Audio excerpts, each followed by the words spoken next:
ڕێزدار دکتۆر هەرێم ڕێ باشە ڕزای بازارێندارایی لەگەلمە دکتۆر پێشبینیên وەچنە پشتی ئاشکرابوونا وان داتەیان بۆ بازارەکان زایان سڵاو کاکاوار سڵاو لە بینەرانی کوردستان بسوار طبعا ئەم داتانەی کە ئەمڕۆ بڵاوەکرێنەوە کاتژمێر 4 بە کاتی هەرێمی کوردستان خۆی لە ئەساسا ئەوایە کە هەینی ڕابردوو بڵاو بکرێنێتەوە لەبەرەوەی کە حکوومەتی ئەمریکی تووشی شەتداونێکی وەختی بوو بە هۆی لێک تێنەگەیشتنی کۆماری دیموکراتەکان لەسەر مەسەلەی تەمویلکردنی حکوومەتی ئەمریکی ئەم داتانە دوا کەوت بۆ ئەمڕۆ ڕۆژی چوارشەمە کە بڵاوەکرێنەوە ئەم داتانە یەکێکە لەو داتانەی کە بە بڕبڕی پشتی ئابووری ئەمریکا ناسراوە چونکە ئەمە گەر بگەڕێنەوە سەر سیاسەتی ئەسلی سیاسەتی فیدراڵی دوو کاری سەرەکی هەیە کە پێوترێت دووەڵ مندێت کەمکردنەوەی ڕێژەی بێکاری لەگەڵ کۆنتڕۆڵکردنی هەڵاوسان ئەمە بێت یەکێک لەو داتانی کە فیدراڵی احتیمادێکی زۆری لەسەرەکە بۆ مەسەلەی ئایندەی سوودی بانکی لە چوارچێوەی ئەم ساڵە ئەم داتانە ئەگەر بێت و پێشبینیەکان ئێستا زۆربەی ئەو نیە بازار کە دەڵێت ڕێژەی بێکاری زۆر دەبێتن واتە چی چاوەڕێ دەکرێتن بۆ سوودی چاوەڕێ دەکرێت بۆ بینەرای و بیسەرانمان ڕۆنتر بێتەوە بوو بازارەکان زەکە خۆی لە ئەساسا ئەگەر ڕێژەی بێکاری زۆر بێ معنای لاوازی چالاکی ئابووری دێ لە وڵاتەکە و بنەتیجە بۆ اقتصادی ئەمریکی باش نابێت بەڵام لە حاڵەتی ئێستا ئەبێ لێکدانەوەیکی جیاوازتری بۆ بکەین چونکە ئەگەر بێت و ئەمڕۆ ڕێژەی بێکاری زیاد بکات بێتە 4.5 4.6 ئەمە لە ئەساسا بەو مەفهومە پێچەوانەیە کە هەیە لە بازار احتیمال ئیندێکسی دلاری ئەمریکی بەرز بکاتەوە خۆی لە ئەساسا ئەگەر لە حاڵەتێکی اقتصادی اعتیادیە بین ئێمە قەیران نەبێ بەرزبوونەوەی ڕێژەی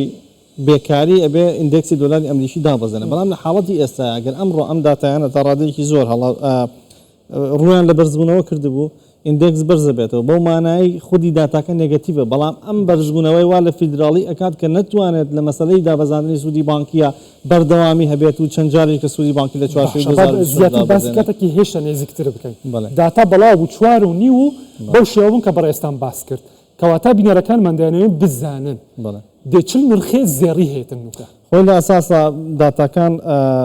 ئەوەی کە 4.5 خۆی پێشبینیکردنی داتا کارێکی ئاستەمە یعنی ئەمە پرسیاری ئەوە زیادی کرد وەکو پێشبینەکان زۆر ئەگەر هات و ڕێژەی بێکاری زیادی کردبوو لە ڕاستیە بێتە هۆی ئەوەی کە نرخی زێڕ و زی و ستۆک مارکەتی ئەمریکی لە بازارەکان ڕوو لە دابەزین بکەن بەڵام ئەگەر بینیمان ئەرقامەکان پۆزیتیڤ بوون باش بوون ڕێژەی بێکاری دابەزی بوو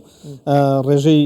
ساعتی کارکردن ڕووی لە دابەزین کردبوو و جۆب نەمبەرەکانی زۆر گرنگە ئەو دەستی کارێک کە دروست کراوە کە پێشبینەکەی وابزان 66,000 ئەگەر بێت و لەو ڕێنجا بێتەوە تا 75,000 کێشەیەکی وا دروست ناکە بەڵام ئەگەر سەتی ئاوا کرد تا ڕادەی کێشە و مەشاکلی لە دروست دەبێت پێویستە چاویان لەسەر داتاکان بێ من پێم وایە ئەگەر داتاکان وا لە فیدراڵی بکات بە شێوەیە کە خراپ بن فیدراڵی ناچار بکە بۆ ماوەیەکی زیاتر سوودی بانکی بهێڵێتەوە بە دڵنیاییەوە ستۆک مارکەتی ئەمریکی و زێڕوزی ڕوو لە دابەزینەکەن داتاکانیش ئەگەر پۆزیتیڤ بوو یعنی ئاماژەیەکی ساین ریلیفێکی دایە فیدراڵی بۆ ئەوەی کە فکر لەوە بکاتەوە جارێکی کە سوودی بانکی دابەزێنێ بە دڵنیاییەوە زێڕوزی و ستۆک مارکەتی ئەمریکی ڕوو لە بەرزبوونەوە ئەکەن ئێمە لیدین ئیندیکەیتەرێکیشمانەیە لە بازارە کە بە فێد واچ توڵی پیاڵێن توولەکە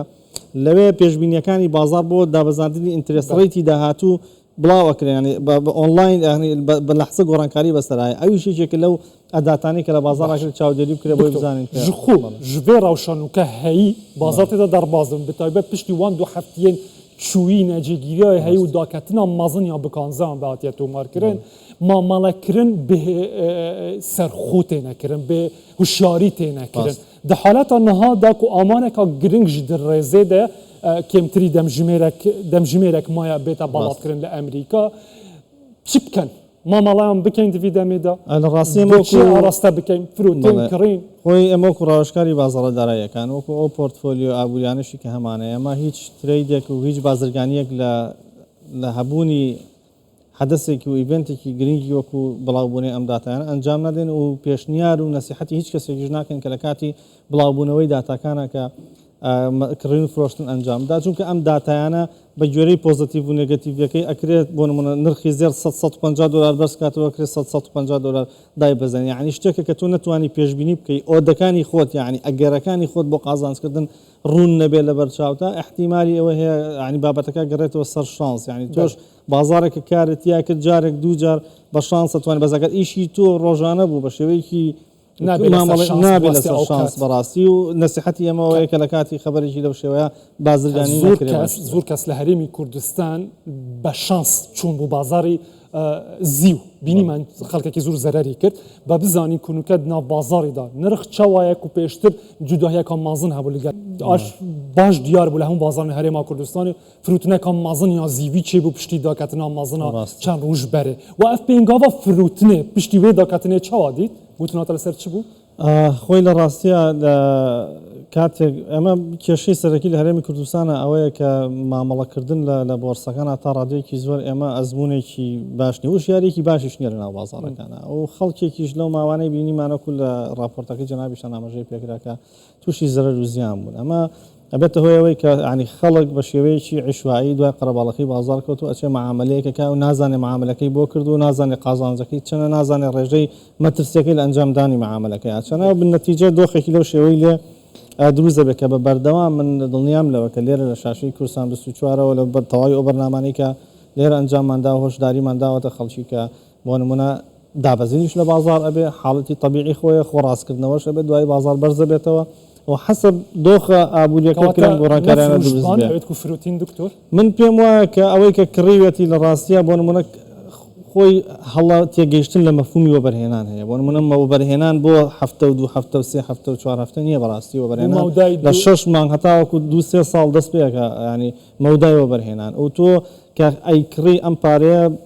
پارێکی نووسووە لە ماڵەوە لە جاتیەوەکو کاش بیاڵتەکە بە بەردەوام بەهاکی لە دەستەیە ئەچی ئەیە بە معدنێک زێر و زیو یاکو هەر معدنێکی تری گرانبها لە بازاڕە و دای ئەنەی بۆ ئەوەی کە قیمەتی قوەی شیرایەکەی دانە بەزێ و بە جۆرەی تەئەخیریش تەری ینی مێژوش کانزاکان ڕویان بەردەوامی لە بەرزبوونەوە بوونە بۆ مەودایەکی دوورتر هەڵی ئەگریت ئەمە ئەم خەڵک بم شێوەیە لەسەر ئەم ئەساسەوە بەهێنە چەند گوێ لێ بووە کە ئامۆزایەکی خاڵۆزایەکی خزمێکی ناسراوێکی زیوی کڕیە و خێری لێکردو و ئەویش چوە بەبێتن و دابەزێ بە دڵنیاییەوە لەبەرەوە من پێم وایە هەندێک زیاتر پش و درێژ بن و پێشبێت هەی جارێ بلا پارێزیتن ئەوێ نییە ژی نەکڕیتن من پێشنیاریەوەکەم ئەوەی کە هەیەی هەڵی بگرێ من پێم وایە نرخی زیودا ئەبەزێ بە واقعی بینانی بەڵام من پێم وایە دابەزینەکەی دەرفەتەکە بێ بۆ کڕین لە بازاڕەکانە و بە تایبەتیش ئەگەر ئۆنسەیەکی بێتە مابینی $50 تاوەکو $60 لە بۆرسەکانە تەمان لە بازاڕەکانە زۆر زیاتر لەم نرخانە ئێستا هێدا بەزێ جاریشکە دەرفەتێکی وەبەرهێنانە بێ و ئەوانەشی کە زیویانەی و هەڵیان گرتو ئەتوانن لەوێ مقدارێکی تر لە زیو بکڕن بۆ ئەوەی کە معدلێکی باشتریان بۆ دەربچێ بەڵام ئەو جیاوازێ سعریان بڕوا بکە من پێش ئەوەی کە فەرقێکی زۆر هەبوو لە مابینی بۆرسە و بازاڕە باسمان لەوە کردمانەگەر دابەزینێک ڕوودا ئەم فەرقە بە نێگەتیڤ دێتەوە ینی لە چاو بۆرسیان بازاڕە داخلیەکان هەرزانترە بن ئێستا ئەم لەم حاڵەتەیە لەبەرەوە خەڵک تەڵەبێکی جەماعی لەسەر بازاڕەکان دروستەکە نرخەکەی لەگەڵ بۆرسە پێشەوانە بەڵێ و فرۆشتنێکی بە کۆمەڵی شەکرێ نرخەکەی بێتە نێگەتیڤ دێتە خوار بازاڕە لەبەرەوە یعنی شارەزا هەیە شیکاریستی باش هەیە خەڵکی باشمان هەیە ڕاوێژ بکەن کاتی بانگوتنین تا پشڕاز دەکاتن داخوازیەک لەسەر هەبووە ji devre bêta hawrdekirin zor zîv بۆ تورکیا jî bi heman ayê bi welatên cîran jî raportek heye li Tirkiye bi ez wê agahiyan bidem pişta zêtir li ser biaxivin ku li gurê raporteka taybet bi kanzayên giranbeha li Borsaya Stenbolê Tirkiye di meha borî de 273.3 tonên zîvî hawrde kirine û qebereya wê gihiştiye bilindtirîn azê dîrokê de wata li wî welatî ev ya herî zêde û zîv daxwaz kirî lê daxwaza li ser zêrî kêmtir bibû di heman demda. Amar nîşan didin di heman dema sala borî de tinê 31.55 ton bûye hatiye hawrdekirin bû Tirkiye hevdem hevber li gel meha 12 sala borî wata heybayêka ev sala hevber li gel meha pêş xwe da ku heyba 12 65.56 ton bûye zêdebûn wêrê jî tê dîtin bi hawrdekirina zîvî ve sebaret bi hawrdekirina zêrî jî bû Tirkiye di meha yek de 7.79 ton bûye hevber li gel heman dema sala par ku 9.65 ton bû kêmbûnê em têda dibînin nirxê zîvî di meha kanûna duê de di meha çileyê de pitirî sadî 5 zêdebûn pêve tê tûmarkirin ev jî ji ber zêdebûna xwastê li ser kerta pîşesazî kêmbûna senaryoya fîzîkî û girjiyên geosiyasî ê navçeyê bi taybet lê piştî wê nirxê zîv geşte bilindtirîn asta xweya dîrokî ku $121 bû bo her asteyekê ji destpêka meha Şubatê ve bi zêdetirî 133 bihayê xwe ji dest da ev jî ji ber sistiya هند ئەگەرێن سەرهەلدانە ئەلوزیێن زیاترین جیوسیاسی و کەم بوونا پێشبینیان بۆ کەمکردنا ڕێژەیە سوودا بانکی ژالیە بانکا ناوەندیە ئەمریکا بۆ وێ دەما و داکەتنا مەزن مەدیت دکتۆر تو vêzêdebûna xwasta zîvî li Tirkiyeyê çi qas girêdayî Herêma Kurdistanê û bazarên vêre dike. ئێمە علاقەیەکی بەهێزمان هەیە لەگەڵ بۆرسەکانی تورکیا و بەشێکی زۆری ئەو زێڕوزیوەی کە ئێمە هاوردەیەکین بەشێکی لە دوبەی هاوردەکرێت و بەشێکی لە تورکیا هاوردەکرێت بۆرسای ئەستەمبوڵیشێکە لەو بۆرسانەیە کە لە بازارە ناوخۆیەکانی ئێمە لە مەسلەی زێڕوزیوە بۆ دیاریکردنی نرخ تا ڕادەیەکی زۆر پشت بەوانە بەسرێت لەبەرەوەی نرخی قالب لە دوبەی یاخود لە ئیستانبول کاریگەری لەسەر نرخی